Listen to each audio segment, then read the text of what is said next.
Pin timer से कैसे connection जाते हैं, कौन कौन से इलेक्ट्रिकल पार्ट्स लगे रहते हैं, फुल वायरिंग कनेक्शन अभी आपको देखने को मिलेगा। तो स्टार्ट करते हैं। तो सबसे पहले लीड स्विच चाहिए या फिर डोर स्विच चाहिए या सेफ्टी स्विच चाहिए, बात एक ही है। ये सेफ्टी के लिए लगाया जाता है, इसलिए हम इसमें सेफ्टी स्विच के लिए हमारे पास वायर कैसे जाएंगे अभी वो बताऊंगी आपको। और एक होती है स्प्रिंग मोटर जो कि कपड़ों को क्या करने का काम करती है, सुखाने का काम करती है, ड्राई करने का काम करती है। तो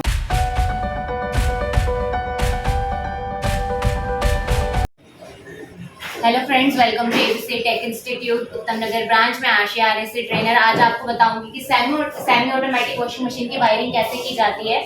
वॉश टाइमर जो है अभी हम स्टार्ट करेंगे इस वीडियो में कि 4 वायर्स वाला अगर आपके पास वॉश टाइमर आता है तो आप किस टाइप से आप उसकी वायरिंग करते हैं। जो 4 वायर निकल रही होती है वॉश टाइमर के अंदर से, कौन सी किसकी होती है, बजर की कौन सी होगी, बाकी 3 किसकी होती है, स्पिन टाइमर से कैसे कनेक्शन जाते हैं, कौन कौन से इलेक्ट्रिकल पार्ट्स लगे रहते हैं, फुल वायरिंग कनेक्शन अभी आपको देखने को मिलेगा।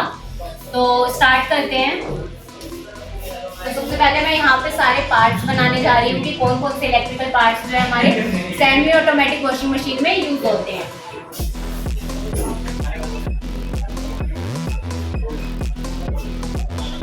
सबसे पहले वॉश टाइमर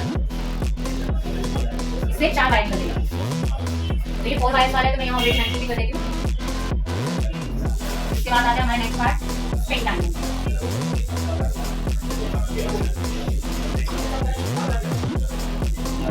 से 2 वायर बाहर निकल रही है। इसके बाद एक पार्ट आ गया लीड स्विच, जिसे डोर स्विच के नाम से भी जानते हैं, तो आप कुछ भी कह सकते हैं। लीड स्विच चाहिए या फिर डोर स्विच चाहिए या सेफ्टी स्विच चाहिए, बात एक ही है। ये सेफ्टी के लिए लगाया जाता है, इसलिए हम इसे सेफ्टी स्विच भी कहते हैं। तो ये हो गया। एक बजर लगा हुआ रहता है।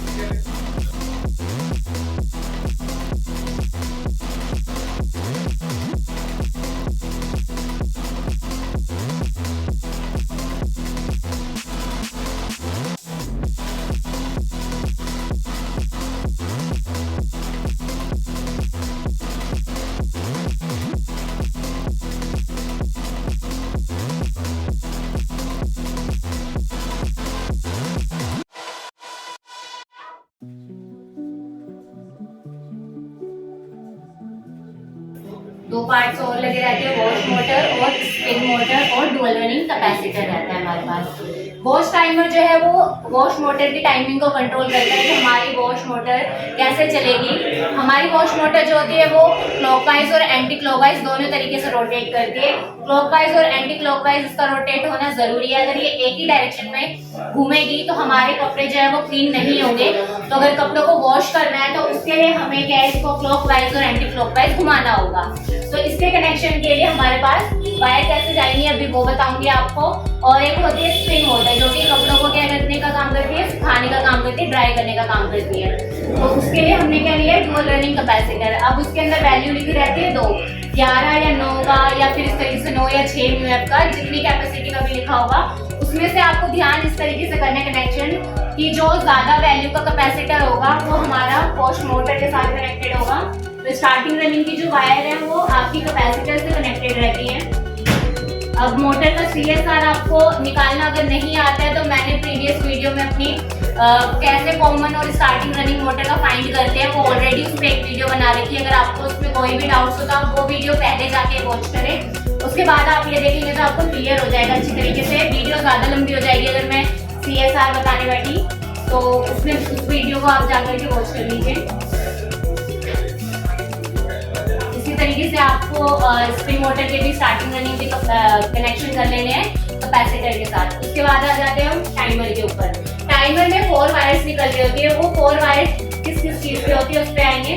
तो एक वायर जो होती है वो बजर के लिए होती है, जो कि इंडिकेट करती है कि हमारे कपड़े जो है वॉश हो गए हैं। जब हमारे कपड़े वॉश होने से कुछ देर पहले टाइम के लिए बजर बजता है इंडिकेशन के लिए। और एक होती है मेन वायर जहाँ से आप टाइमर को सप्लाई देते हैं यानी पावर देते हैं। उसके बाद होती है 2 वायर जो होती है वो स्टार्टिंग और रनिंग के लिए जारी होती है, क्योंकि स्टार्टिंग रनिंग को क्या है, वायर जब आप सप्लाई देते हैं तो वो एक बार क्लॉकवाइज आती है, एक बार एंटी क्लॉकवाइज घूमने का काम करती है।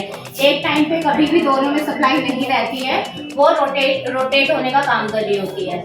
और बजर में 2 वायर निकल रही है इस तरीके से। तो अभी हम क्या है डायरेक्ट कनेक्शन करेंगे। तो सबसे पहले फेस वायर पे आ जाते हैं कि फेस के कनेक्शन करते हैं।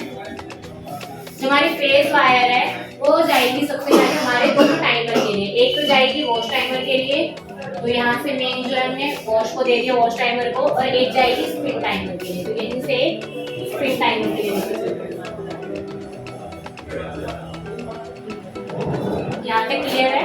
उसके बाद आपको क्या है स्पिन टाइमर पे आ जाते हैं। स्पिन टाइमर बहुत इजी है। इसका जो आउटपुट है वो पहले आपको दोनों स्विच यानी कि लीड स्विच में देना है, और लीड स्विच का जो आउटपुट है वो जाएगा हमारी स्पिन मोटर की रनिंग में।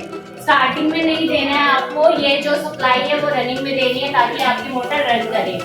उसके बाद आ जाते हैं स्टार्टिंग रनिंग पे। ये स्टार्टिंग रनिंग आपने कोई भी मोटर के अंदर किसी पॉइंट को भी स्टार्टिंग बना लेना है, किसी को भी रनिंग बना लेना है, उससे कोई भी दिक्कत नहीं आती है। तो इस तरीके से स्टार्टिंग रनिंग की वायर आपने लगा देनी है।